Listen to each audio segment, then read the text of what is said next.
కూటమి ప్రభుత్వం ఇచ్చిన ఎన్నికల హామీలను నెరవేర్చకపోవడంతో పాటు అన్ని రంగాల్లో విఫలమైన ప్రభుత్వంపై ప్రజల్లో అవగాహన కల్పించడం కోసం జూన్ 4వ తేదీన ప్రజలందరితో కలిసి రాష్ట్ర వ్యాప్తంగా వెన్నుపోటు దినం నిర్వహిస్తామని మాజీ ముఖ్యమంత్రి వైఎస్ జగన్మోహన్ రెడ్డి ప్రకటించిన విషయం తెలిసిందే.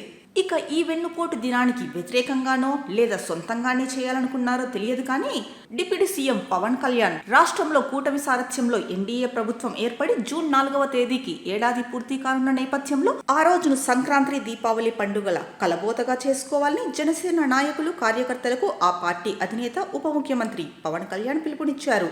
జూన్ 4న వాకిళ్లను రంగవల్లులతో అలంకరించండి, మహిళలకు ముగ్గుల పోటీలు నిర్వహించండి, వైసీపీ పీడ విరగడై ఆ రోజుకు ఏడాది పూర్తయిన సందర్భంగా సాయంత్రం ఇళ్ల ముందు దీపాలు వెలిగించి బాణసంచా కాల్చండి. ఈ వేడుకల్ని సామాజిక మాధ్యమాల్లో పోస్టు చేసి విస్తృతంగా డిజిటల్ ప్రచారం చేపట్టండి అని ఓ ప్రకటనలో దిశానిర్దేశం చేశారు. ఇక కావలి గ్రీష్మ మాట్లాడుతూ గొడ్డలిపోటు దినం, సొంత చెల్లిని తల్లిని గెంటేసిన దినం, అమ్మ మీద కేసు పెట్టిన దినం వంటివి ఎప్పుడు చేస్తారో ప్రజలకు వైసీపీ నాయకులు చెప్పాలని ఎమ్మెల్సీ టీడీపీ రాష్ట్ర అధికార ప్రతినిధి కావలి గ్రీష్మ డిమాండ్ చేశారు. వైసీపీ నాయకుల దౌర్జన్యాలు, కుంభకోణాలు, విధ్వంసకర కార్యకలాపాలతో విసిగిపోయిన ప్రజలు ఆ నరకాసుర పాలన నుంచి విముక్తి కోసం ఓట్లు వేసి తీర్పు ఇచ్చిన రోజైన జూన్ 4ను వెన్నుపోటు దినంగా ప్రకటించడమేంటని నిలదీశారు. వైసీపీ హయాంలో జరిగిన కుంభకోణాల నుంచి ప్రజల దృష్టిని మళ్లించడానికి జనహితంగా సాగుతున్న కూటమి పాలనను చూసి ఓర్చుకోలేక జగన్ ఇలాంటి ప్రకటనలు చేస్తున్నారని విమర్శించారు.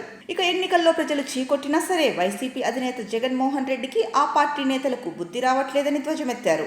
ఇక మరో నేత మాట్లాడుతూ మాజీ సీఎం జగన్ పాలనలో రాష్ట్రం అనేక ఇబ్బందులు ఎదుర్కొందని, అందుకే గత ఏడాది జూన్ 4న ప్రజలు చరిత్రాత్మక తీర్పు ఇచ్చారని ఎంపీ కలిశెట్టి అప్పలనాయుడు అన్నారు. ఆ తీర్పునకు గుర్తుగా ఈ నెల 4న జగన్ పాలనా విముక్తి దినం పేరిట కార్యక్రమాలు నిర్వహిస్తామని ప్రకటించారు. అసలు పవన్ కళ్యాణ్కి సంక్రాంతి అంటే అర్థం తెలుసా అని అడుగుతున్నారు ప్రజలు. ఎందుకంటే రైతులు పండించిన పంటను ఎంతో ఆనందంగా సంక్రాంతి పండుగ రోజు ఇంటికి తీసుకువస్తారు. అయితే రైతులకు గిట్టుబాటు ధర లేకుండా ధర్నాలు చేసి కన్నీరు పెట్టుకుంటున్నా ప్రభుత్వం మాత్రం కంటి తుడుపు చర్యలు చేపడుతోంది. ధర్నా చేస్తుంటే ఆపాలని పోలీసులు అడ్డుకున్నారు. మా బాధను అర్థం చేసుకోండి అని రైతన్న పోలీస్ కాళ్ళు పట్టుకున్న సంగతి ప్రజలెవరూ ఇంకా మర్చిపోలేదు. ఎందుకు సంక్రాంతి పండుగ చేసుకోవాలి పవన్ కళ్యాణ్ అని ప్రశ్నిస్తున్నారు. ఇలాంటి మాటలు మాట్లాడేటప్పుడు 1కి 2 సార్లు ఆత్మవిమర్శ చేసుకోవాలి కదా. అరే ఇలా మాట్లాడితే ప్రజలు చీకొడతారేమో అన్న భావన కూడా లేదా మీకు? మీ నియోజకవర్గంలో దళితులకు ఘోర అవమానం జరిగింది. ఒక దళితుడు మరణించాడు, కనీసం పరామర్శించలేదు, దానిపైన సరైన స్పందన లేదు. మరి ఏం సాధించారని మాట్లాడుతున్నారు మీరు? మీకు ఏమాత్రం చిత్తశుద్ధి ఉన్నా ఏడాది కాలం అవుతోంది.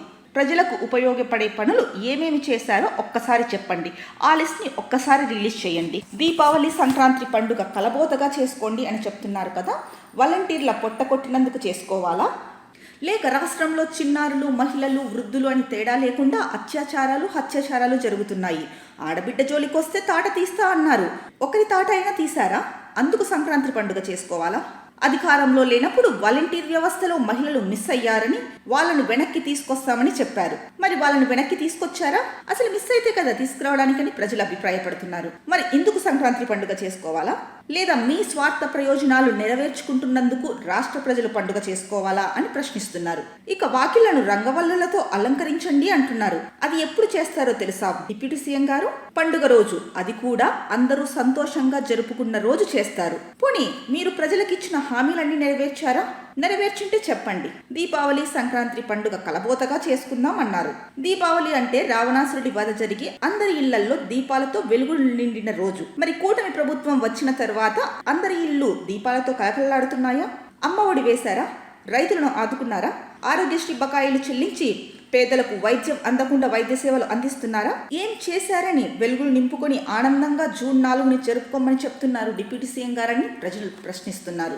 ఇక కావలి గ్రీష్మ మాటలకి కూడా ప్రజలు స్పందించారు. సీఎం గారు, డిప్యూటీ సీఎం గారు పదే పదే చెప్పిన మాట ఏదైనా ఉందా అంటే మనకు ముందుగా గుర్తొచ్చేది ఆడబిడ్డల జోలికి వస్తే కబడ్దార్.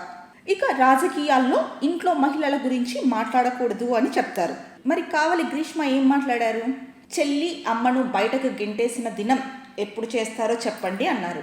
మరి వైఎస్ జగన్ తన చెల్లిని, తల్లిని బయటకి గెంటేయడం కావలి గ్రీష్మ వెళ్ళి చూసొచ్చారా అని అడుగుతున్నారు. ఇక అమ్మ మీద కేసు పెట్టిన దినం వంటివి ఎప్పుడు చేస్తారో చెప్పండి అంటూ కూడా డిమాండ్ చేస్తున్నారు. మరి రాజకీయాల్లో ఇంట్లో ఉన్న మహిళల గురించి మాట్లాడకూడదని చెప్పారు కదా, మరి ఇప్పుడు మీ నేత ఎమ్మెల్సీ కావలి గ్రీష్మకి ఏం చెప్తారు సీఎం గారు, డిప్యూటీ సీఎం గారు? ఇక పైపెచ్చు ఈవిడ ఒక మహిళా ఎమ్మెల్సీ, టీడీపీ రాష్ట్ర అధికార ప్రతినిధి. మరి ఈవిడపై ఏం చర్యలు తీసుకుంటారు? గ్రీష్మ గారు, మీరు ఒక మహిళ అయి ఉండి ఇలాంటి మాటలు మాట్లాడేటప్పుడు ఆచితూచి వ్యవహరించాలి. ఆయన వెన్నుపోటు దినమని ప్రతిపక్ష పార్టీ పెట్టుకుంటే మీకెందుకు ఉలుకు? గుమ్మడికాయల దొంగ ఎవరు అంటే భుజం తడుముకోవడం అంటే ఇదే. ప్రభుత్వం దీనిపై స్పందించడం కన్నా అతిగా స్పందిస్తోంది అని చెప్పవచ్చు. నిజానికి ప్రతిపక్ష పార్టీ వెన్నుపోటు దినం నిర్వహిస్తే దానికి ప్రభుత్వం స్పందిస్తూనో లేదంటే మాది స్పందన కాదు, మేమే చేయాలనుకున్నాం సొంతంగా అనైనా చెప్పొచ్చు. దానికి ఇంత చేయాల్సిన అవసరం లేదు. ప్రభుత్వం నిజంగా వాళ్ళు చెప్పిన హామీలు నెరవేర్చి ప్రజలకు సంక్షేమ పథకాలు అందిస్తూ ఉంటే ఇంత చేయాల్సిన అవసరం లేదు. జూన్ 4వ తారీఖు గురించి